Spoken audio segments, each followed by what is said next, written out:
let me give you my quick introduction. I won't take much time in that. I am Rahul Patel, and I am your today's webinar's host. And I have been working as a director in Device, and I have 7+ years of experience in mobile app development. So I know it's so hard to take out time on Mondays, especially on Mondays, to attend such webinar. But I guess it would be fruitful uh, once you complete the whole webinar, and you will get to know what device is capable of in helping you or assisting you in creating mobile applications quickly and easily. So today's agenda it will be revolving around device Android Builder, and I would be sharing you some insights on how you can develop a scalable, efficient, and a modular application within a shorter span of time, comparatively to traditional development method. So I will be sharing my screen. Give me a second.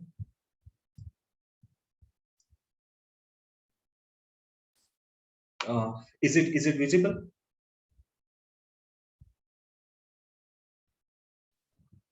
Yes, Rahul, it's visible. Thank you. So can I know your language preferences, if English is okay with all, or should I switch to Hindi or something else?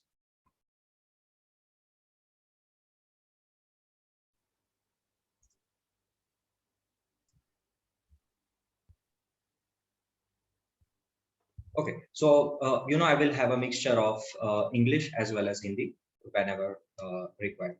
So as you can see, we are at the dashboard of device. So to start with, Android application development, you need to create a project first.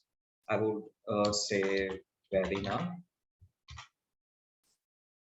Then the project is created. Now you will see 6 different kind of technologies available on our platform: Node.js, Android, which we have been using Kotlin as a language to generate the Android application. Then there is React admin panel, Flutter, Laravel. Flutter is for mobile application, which generates a hybrid application for Android and iOS both. And the last is iOS. So in this webinar, we are going to walk around Android application. So I've been selecting Android. Now there are 3 options. First, what you can do is you need to enter your application name. I would write it as e-commerce, as we will be using e-commerce as our use case to explore the whole device Android Builder. Now there will be 3 options again. If you want to sync your Figma design directly, then you need to enter your Figma ID and token. Or if you have Adobe XD or Sketch, what you can do is you can upload the both of them, and we can convert it for you, and we will share the Figma file to you. Then there are available templates like blog, healthcare, to-do, music player, movie streaming, and e-commerce. And we do have a library, screens library, wherein if let's say if you want to create an application and you don't have any kind of design, so what you can do is we have different kind of modules available here. So let's say if I wanted to have an authentication functionality, and I want to have email, password, and 3 social auth like Google, Facebook, and Apple, then I will select the screen. And likewise, I can go through different categories.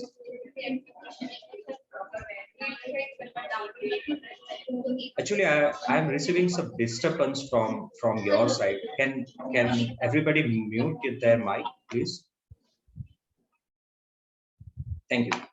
So like I said, that there are different categories available. So you can select screens like, I want to have an address facility, then I will add the screen, then card, etc., etc. Once you do that and click on proceed, you will have that you will have those screens, and you can create your applications around that. In this case, we would be selecting e-commerce template, which we already have on our platform. So either you can preview. By clicking preview, you can see the screens that we have been, as in the template is consisting of. And once you are good to go and it serves your purpose, you can use, you can click on use template. So at this moment, our application has been generated. As you can see that there are around 37 screens in the design itself. And this is the listing screen wherein, you will be able to see all the screens that has been available in the design itself. Right side is the summary that, we will go on the later part. But if you want to set up a splash screen means it's the initial screen of an application. So what you need to do is you just need to go to splash screen, and on the summary, you just need to click on true. So we are auto identifying it as well. If you have done prototyping in Figma itself, then the first screen of the flow will be considered as a splash screen. But if you haven't done the prototyping, then you need to manually select the splash screen from the list of screens that are visible on the dashboard.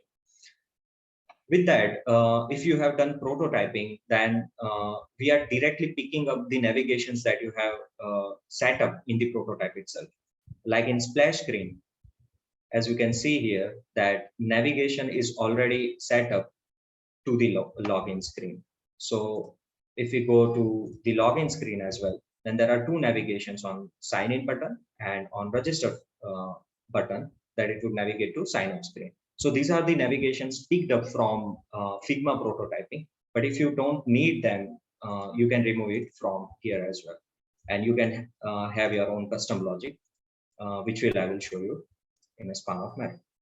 So I guess so far so good. So once we are here, then there are two options that we can use. The first one is to use the view group, traditional method of Android development. Like you can see here that there is a linear layout, then there is views. Again, there is a linear layout and different kind of views.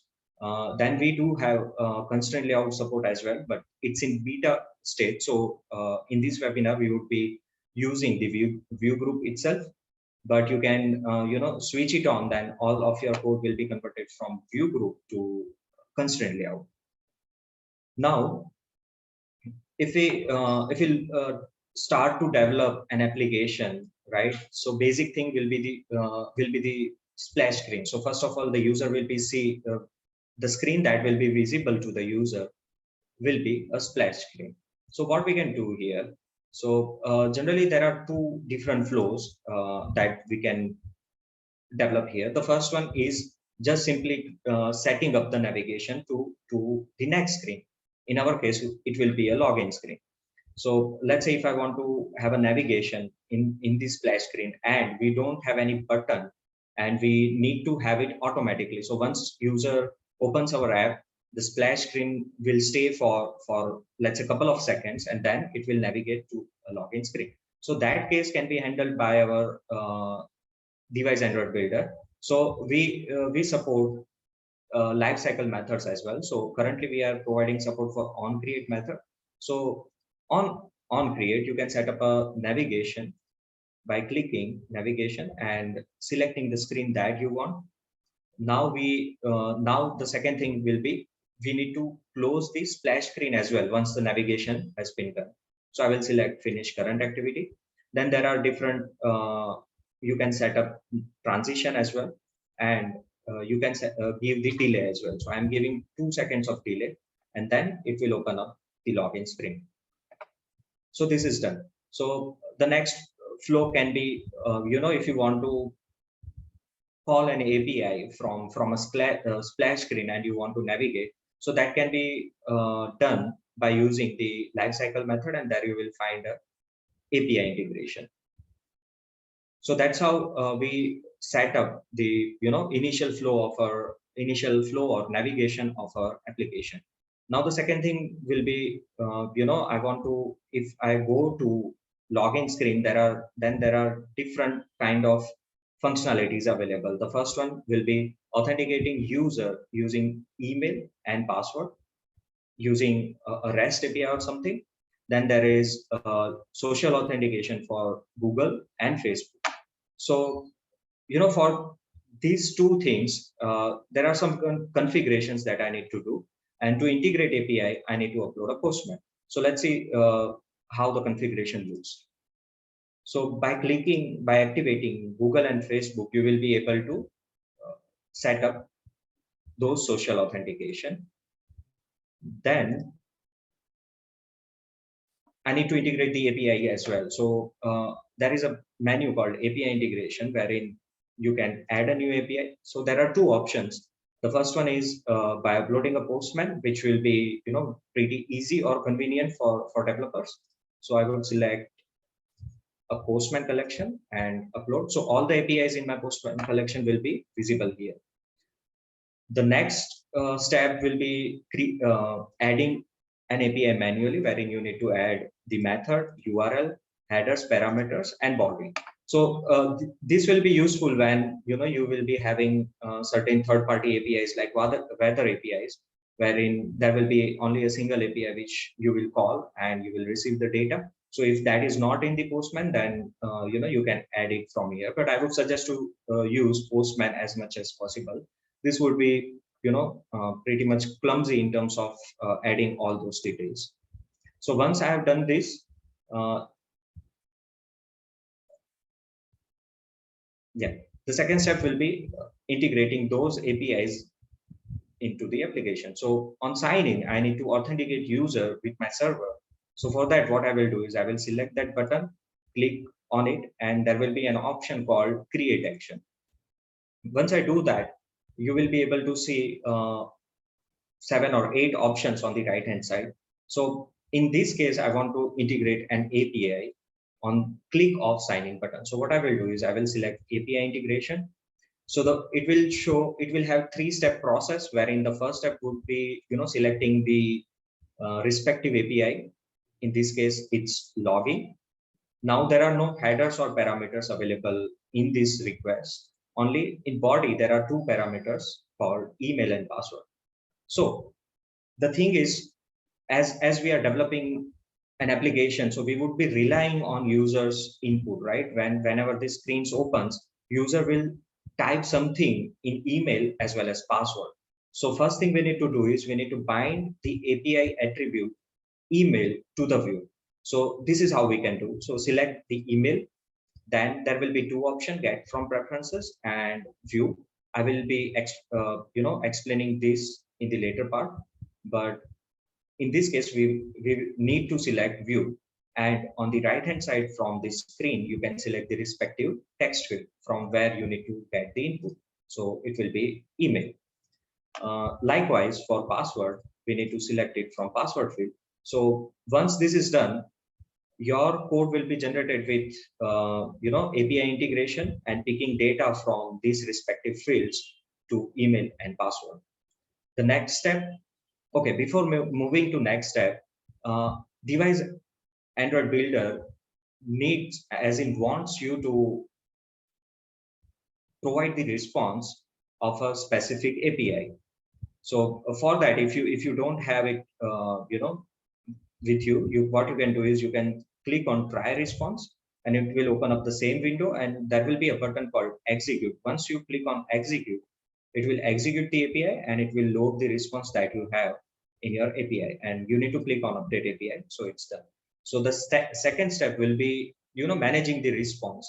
There can be different scenarios while managing the response. So in this case, what I need to do is I need to store the token that has been received from the server once the user has been validated into the preferences. So what I will do is I will, in the type, I will select save, and I need to enter a key, and that will be token. And rest of the things like, username or email, that I can save it again to preferences, email, and next.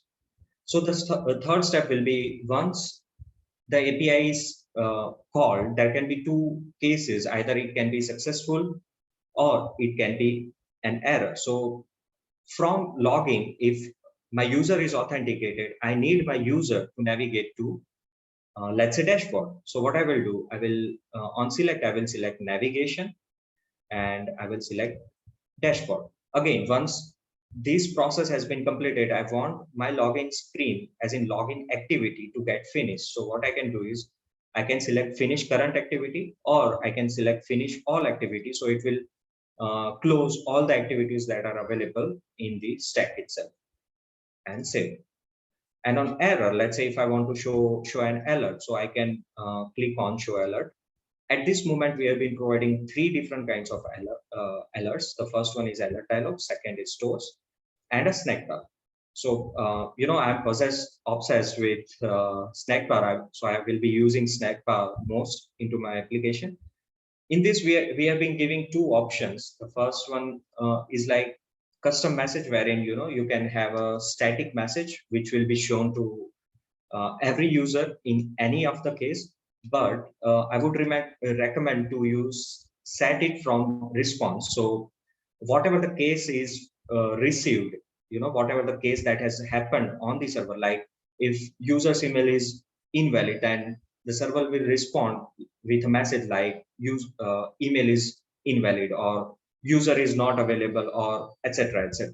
So in this case, you can set it from reference, and you can select a key that your server is sending. So in this case, it's a message, and I will select it.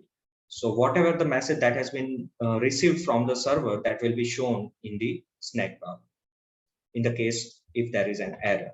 And once step 1, step 2, step 3 has been completed, I would submit the thing, and API integration is done for signing. So with this, we are taking input from the users, right? So they would be adding, in case of email, what will happen that someone has added 1, 2, 3. So it needs to be validated, right? So for that, we are providing validation as well.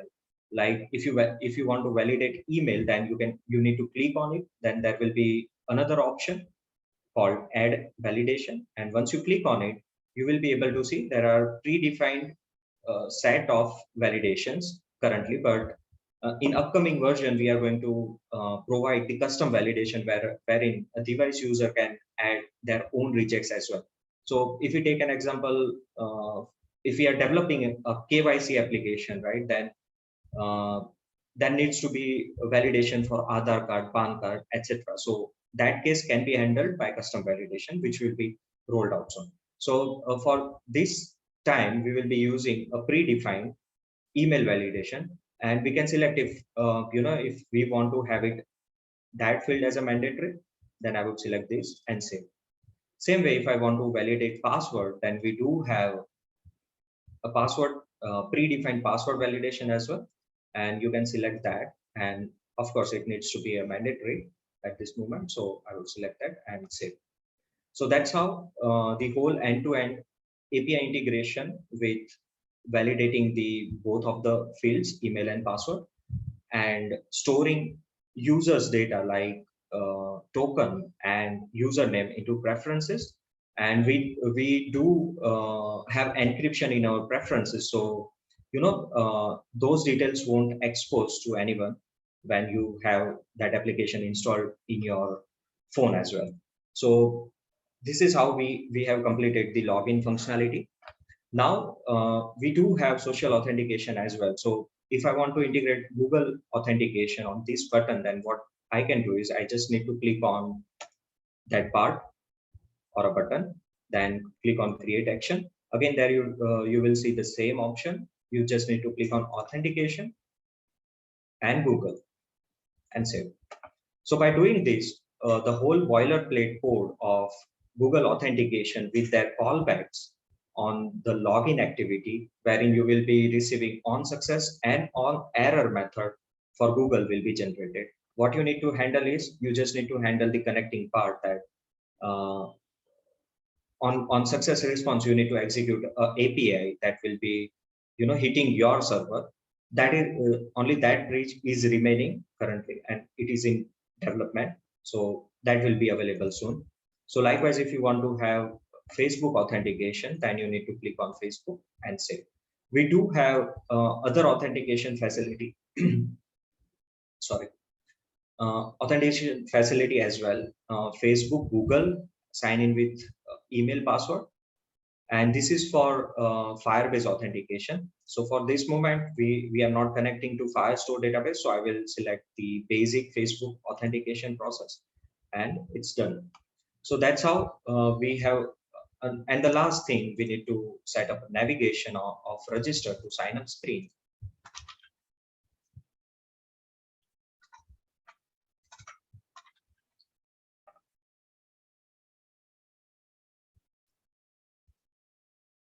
So on this button, it will navigate user to the sign up screen. Likewise, you can set up navigation for forgot password screen as well. So that's how we have completed the whole login functionality, and we can move to another use case.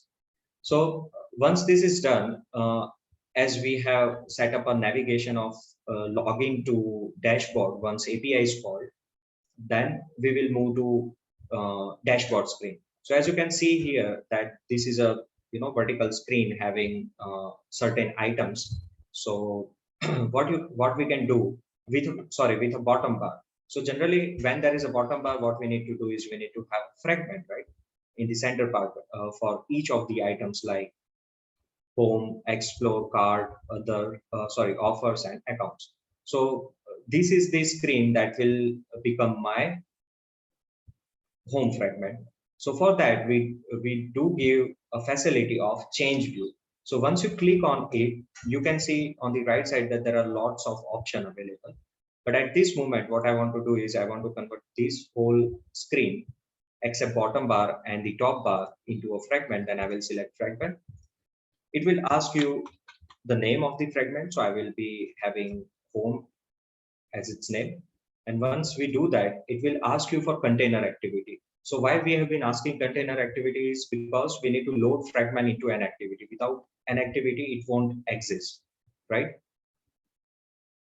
So I would select, as there are no container activity available, I would select same as current activity. So it will convert dashboard activity.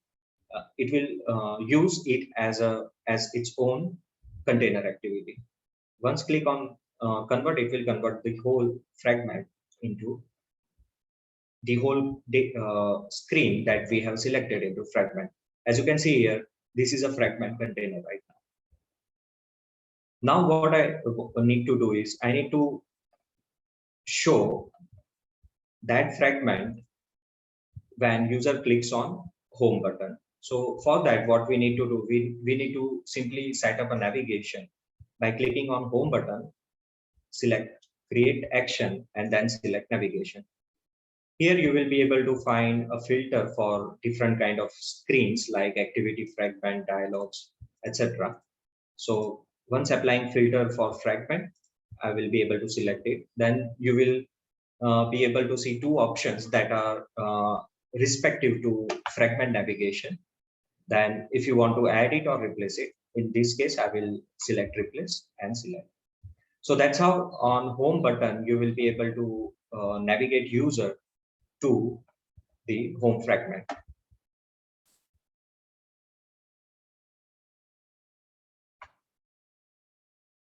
So in home fragment, as you can see that there are list of items that needs to be fetched from the server itself. So as we did in splash screen, so same way in this case that once this fragment loads, we need to fetch some data from the API and we need to show it to user. So for that, again, we will use the lifecycle method. And in that, we will use API integration. And again, three-step process. I would select dashboard because it will respond me with data of dashboard. And there is an authorization which will be required to get the dashboard data. So in this case, what we will do is we will get it from the preferences that we have that we have already stored. So in login API, if you remember that we have stored token into preferences, so that token will be used as an input for the authorization parameter. So I will select token, then next. Again, we will require the response. And why it is required? Because we have been using retrofit. So what we will do is once the setup is done, in the generated code, we will generate the model class of request and response code. So, you don't have to rework there as well. So once this is done, and the second thing which why it is required is basically we are handling the data as well. We are connecting data to preferences or data to view as well. In the login API, what we had seen was like we are consuming data from view to the API. Now, what in this case, what we will see is how we can, show data that has been received from API to the view. So in this case, I have an object called data, and then there is an array called flash sale. So once I will click it, it will show a message that when there are, when you want to bind a list to a recycler view, then first of all you need to select that specific view, and on the screen you will be able to select the recycler view. So that's how we bind an array with a recycler view. Now what you can do is you can go to that array and object inside it, and you can select product name. So in this case, I need to show product name to this view, and let's say I need to show another field like price. So I will select again view and I will select it. So that's how you can, bind your API response to view as well. So once the code is generated, it will execute the API, and once the data is received in response, then it will bind it to the specific views. And in success, we don't need to show anything, but in error, let's say we need to show a message that something is wrong or whatever message that has been received from the API, then we can use the same thing that we have used in the login. So that's how I have created, I have, set up a API functionality to load data of flash sale into the home fragment as well.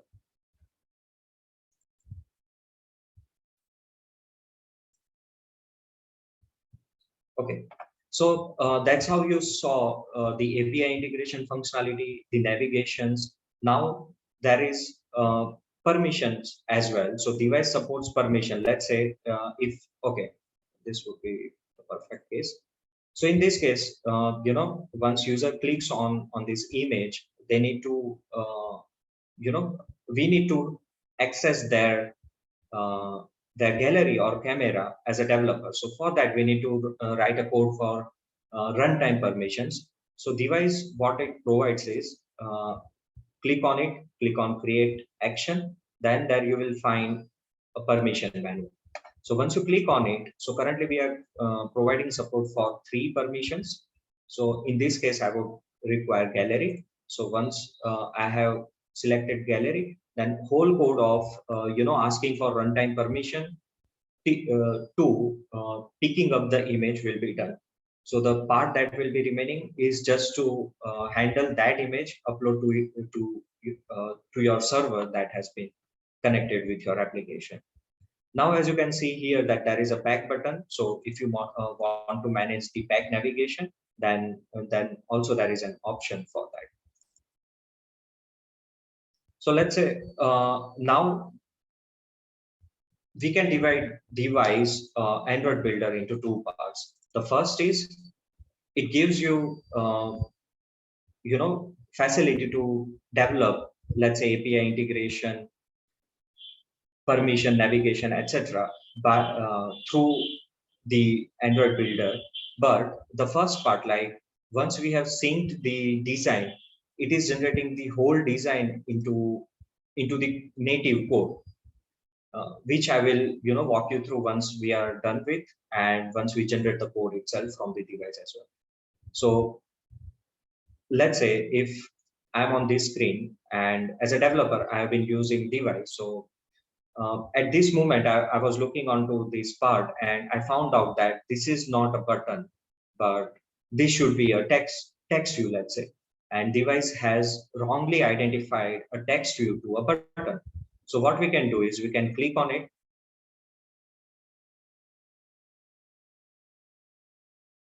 That so what you can, and it is or a text view, and you can so it will so that's how you can first show of specified component. So in handy,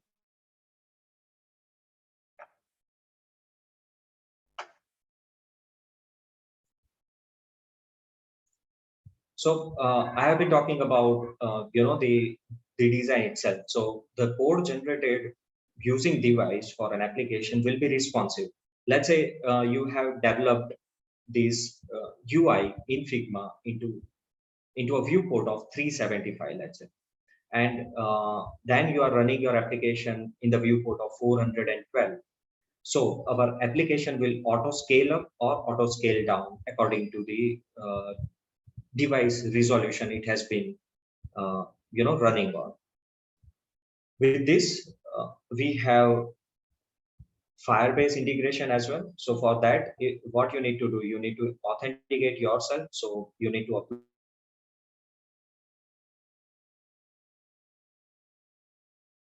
Once I have uploaded, fetch collection on the Firebase.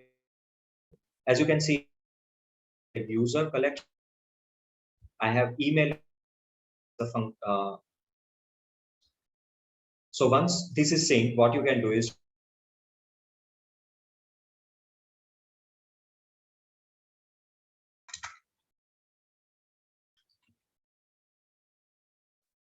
you can add fields like ID and save. Created a new collection to data existing collection of into you. I will create an address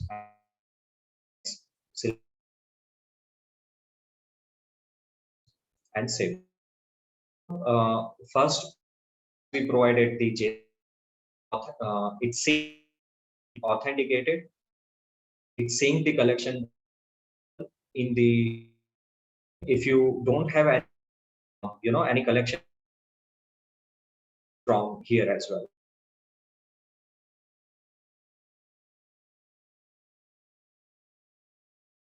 Part will be the file. Can let's say user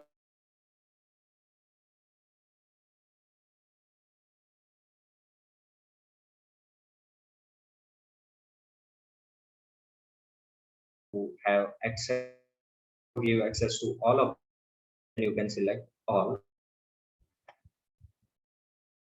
So as you can see, we fire store application database into our application, and if you want to set up a query, then same way what you can do is just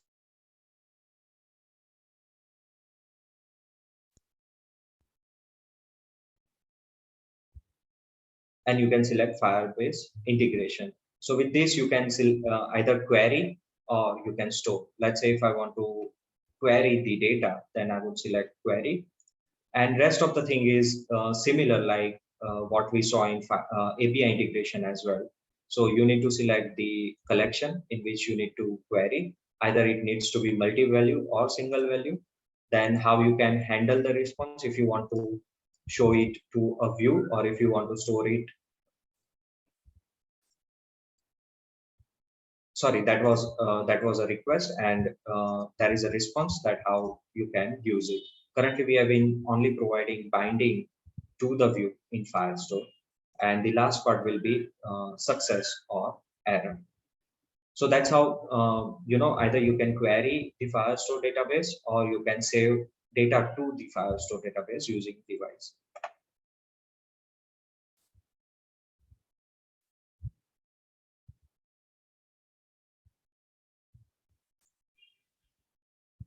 Now we do give support for constant files. So what you can do is you can I mean each and every application have some of the constant files. So we give a better graphical view, to manage your constant file. Let's say I want to have user type as my constant file, and there are two type of user, let's say admin, and which is integer and its value is 1, and a user, again, that is an integer and its value is 2. So once you save this, it will create a class file wherein all the things have been already generated. Now we do support room database. So what you can do is, as there are no table available in my application, so what I will do is I will click on add table, and the table name will be users, let's say, or a user, and create. So again, this provides a graphical view to easily create your tables and attributes inside it. And with that, it generates the CRUD methods as well for each and every table. So once the code is downloaded, uh, if you feel at certain moment, if you want to use, let's say, create method of this table, then that will be already available for you. So let's say that ID string, then as this is an ID, then I have to have it a primary key. Then I will select this name, again string, and save. Let's say if I want to have address as a table, again let me put ID as a string, it will be a primary key, city as a string, and I will select save. Now, as I shown you in the file store as well, that two user and addresses were in relationship. So same way, what we can do is we can have another attribute called address, and we can select relationship, and we can relate it to address table. So that's how using Room DB support on device, you can create tables. With that, it will generate the CRUD APIs, and you can set up relationships between the tables. Also with that, we provide different data types like array, float, etc. So once that is done, click on save. So it will generate the specific code for the database as well. The last part would be, product flavor. So generally we need to manage different credentials or different API URLs for different instances like quality, production, or development. So for that, what you can do is you can enter a key. Let's say if I'm using Stripe in my application, Stripe as a payment gateway, then I will select Stripe ID, and I will select it as a string, and I need to enter the Stripe key value. So it will generate again a simple product flavor for development. And as you have noticed that we are not asking you for the values of, let's say, production or quality. So you can have those credentials with you itself. And once the code is generated, you can add it to your generated application as well. So as you can see here, this part is the summary part of each and every screen. So in sign-in screen, we have set up navigation, we have authentications, we did validations on email and password, and we do have API integration. So this is just a glimpse of what actually has been done to this screen as well. And if you look on profile screen, summary of it, then we have back permission, back navigation, permission, and navigation. So it will give you the whole overview of what has been done to that specific screen. So now I guess we have developed certain functionality that which I can showcase you. So it's time to build the app. So by clicking on the top right button, build app, we can generate the code itself. So this is the process wherein the code has been is being generated.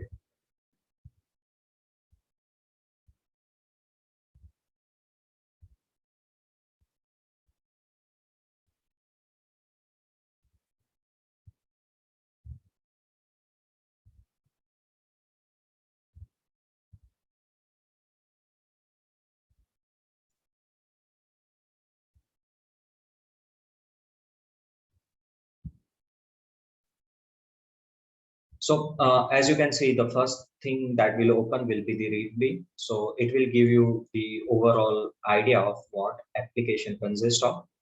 Uh, the version of Kotlin that we have been using, the version of Android Studio that will be needed, and the code will is built with Android X support. These are the Android versions that the application is supporting, and these are the libraries that we have been using in the generated code, like Retrofit to call the API, Glide to load the image, Material Design component for UI, and Coin for dependency injection. Now, the next part will be the package structure, how each and every package will be defined. So the first one is DI, that will be for dependency injection. Network will be for REST API support. Likewise, constant for constant files, UI for custom binding, and modules. This will be having actual uh, core part of the application that like login, sign up, splash, etc. And these are the network for model, repository, resources, and retrofit service itself. And at the end, we have been stating that if you have used some paid fund, then we won't be able to download it from Figma. So those will be specified here. And what you need to do is you just need to go to the XML file and add those fund and uncomment this part from the fund file. So once this is done, what you can do is you will be, first of all, you will be owner of your code. So there are two different ways to get your code. The first one is simply clicking on download source code, and it will create a zip file of the whole code, and it will download on your desktop like this. Or you can sync it with GitHub or GitLab. So for that, you need to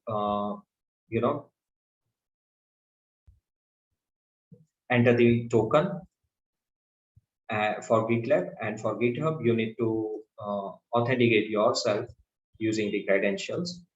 And once you do that, you will be able to select the repository that you need to sync code in. So it will be synced to your GitHub repository as well. So I guess this is done from the device Android builder, but I can show you how the generated code works. Let me unzip that part and let me show it to you. It will take a couple of minutes.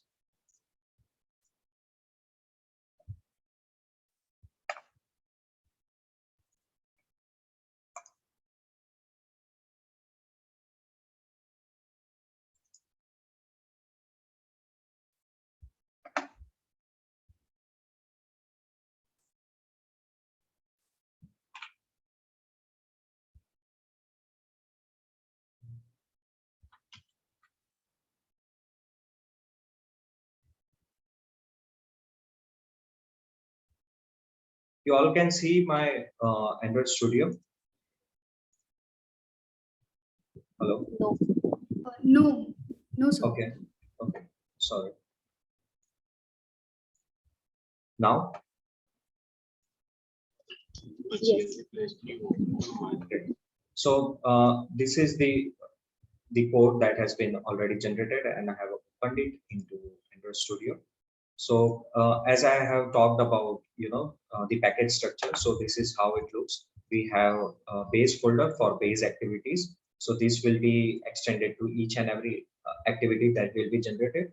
So there is base activity, base fragment, dialog, etc.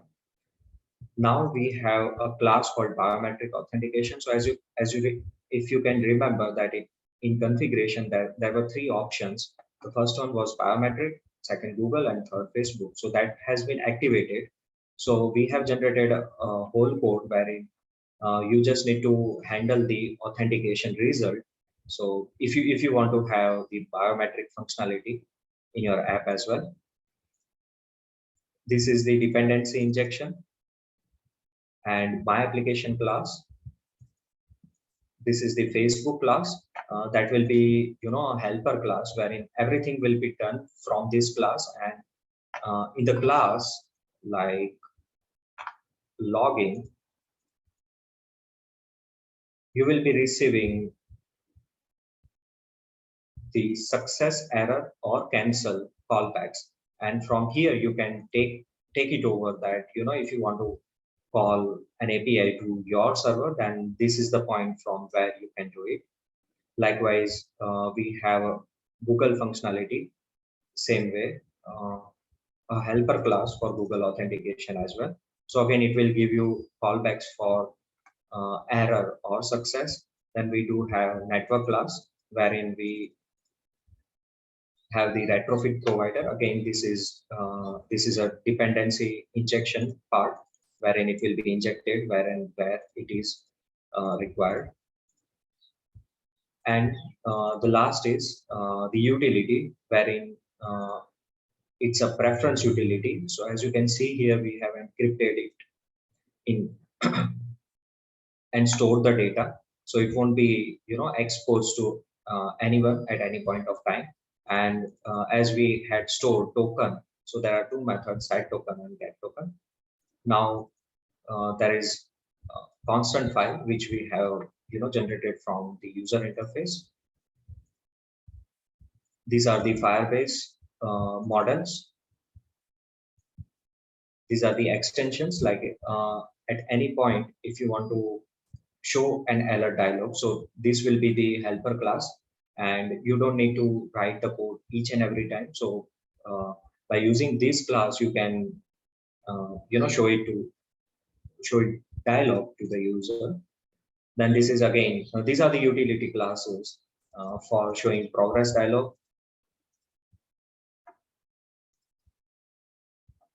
These are the utility classes for hiding the keyboard, so you will receive each and everything. And these are the picker handle, where, you know, if you want to if you have integrated camera or a storage or contact permission, then this will be the class that will be, you know, initiating the runtime permission and giving you the callbacks. Now as you can see that we have generated two tables, address and user. So these are the CRUD APIs that has been generated, and these are the models. As we have set up primary key, so it will be there. And this is a converter, as we have given the reference of address table into the user table. So the type converter is also there. And these are the CRUD APIs, create, insert, delete, and update for specific.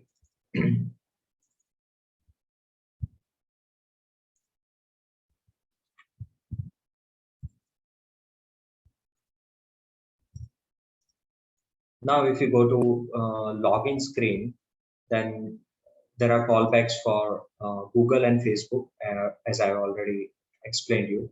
And we have model for login. So as you can see in the screen that we have text called welcome to ecom or something. So it will be there. So this is the model class. This is the view model for login screen.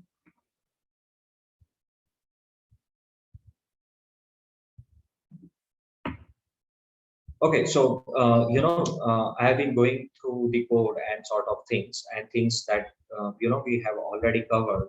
So this is the time, you know, if anyone of you have questions, then we can go it there as well.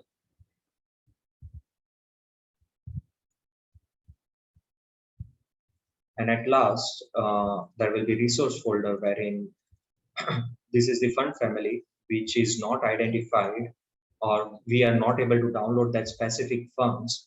So you can, you know, once you put it into your project, and you need to uncomment this part, and it will work as expected. Then there are layout files. Let me show you the login one.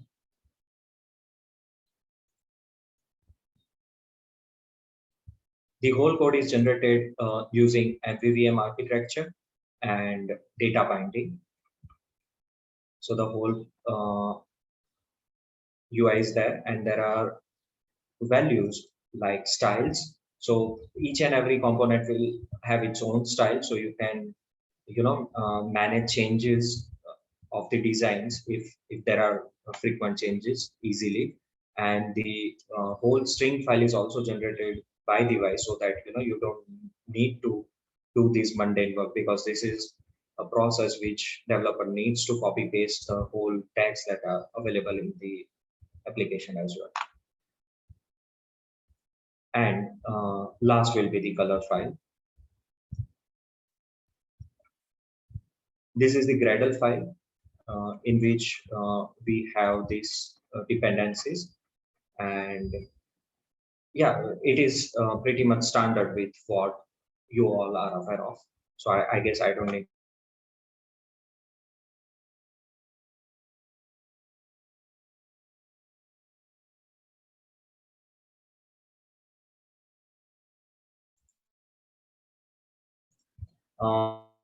Binding editor, wherein there will be will you want to switch the visibility of a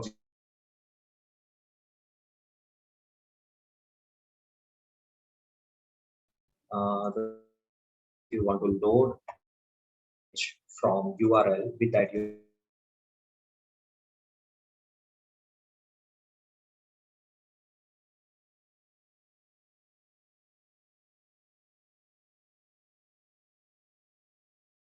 now.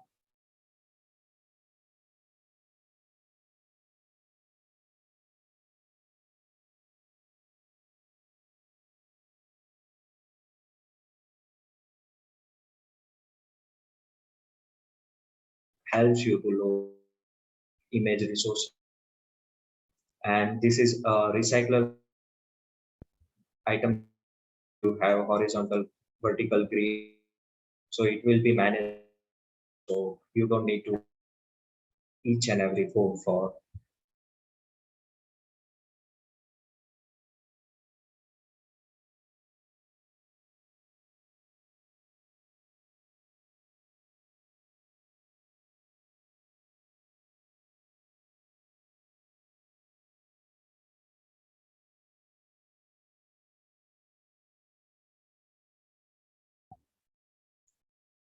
Just ignore this header, because it's a problem of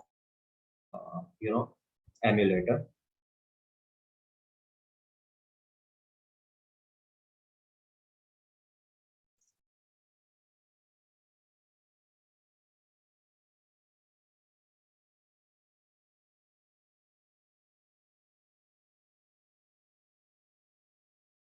To see whole application.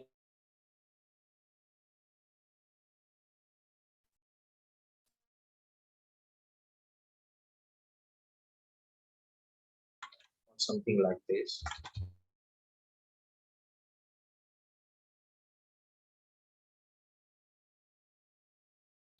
It would show an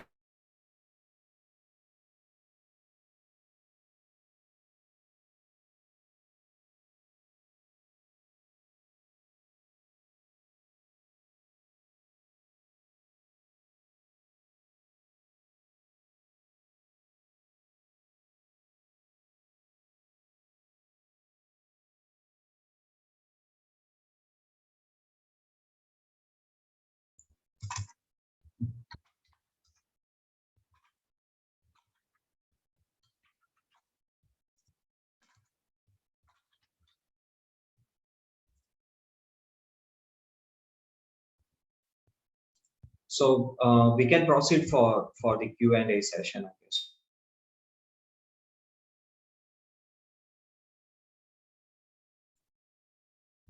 Hello.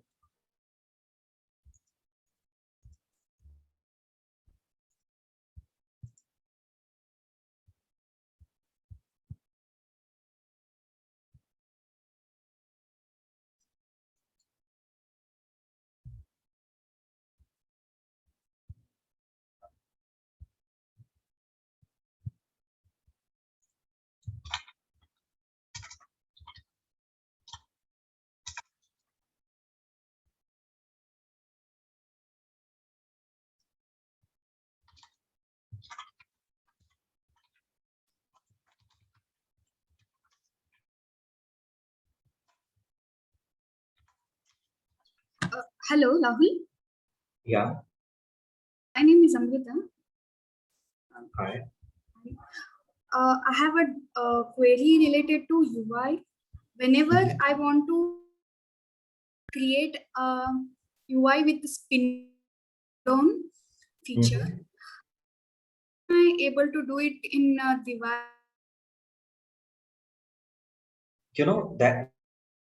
So there are two things, as I had mentioned earlier, that we auto capture the components from the design itself. Correct. That is the first thing. That this is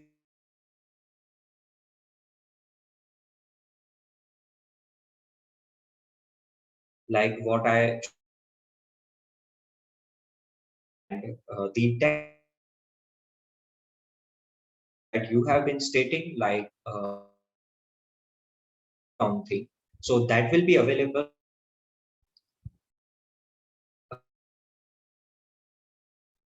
I'm hearing. Okay, so that will be available in upcoming releases, wherein you will be able to convert it to a spinner or a drop down if it is not picked up by the device itself. So that support for spinner or autocomplete view is pending. It's not available right now in device. Okay. Thank you. Yeah. You're welcome.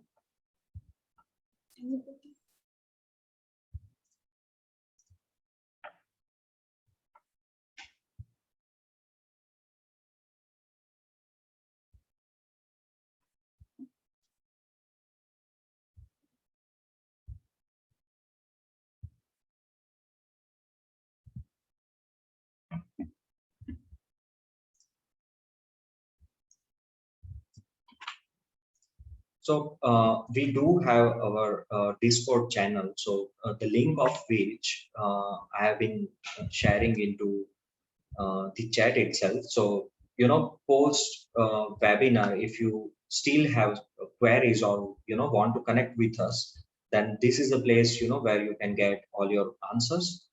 And with that, if you have some confusion regarding how to use device Android Builder, then this is the documentation wherein you will be able to see how you can navigate, how you can set up navigate, how you can integrate API, or at the first place how you can design your Figma file so that you can generate maximum accurate components out of it.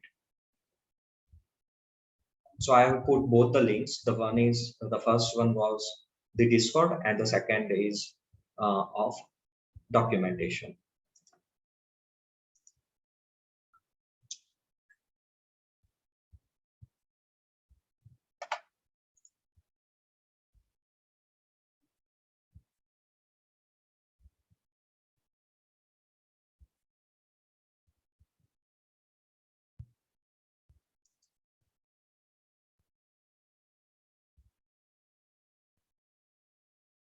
Do we have any other questions from any of the member?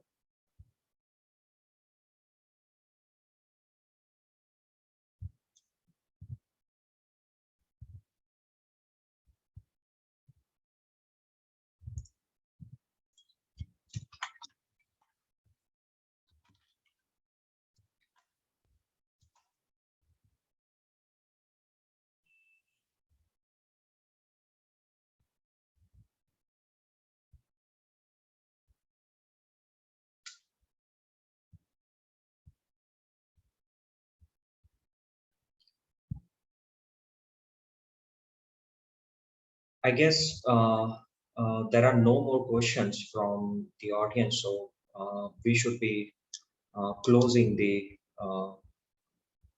webinar.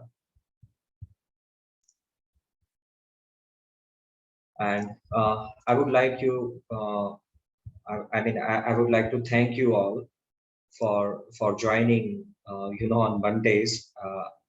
And it's pretty hard to, take out some time. But yeah, thank you for your time.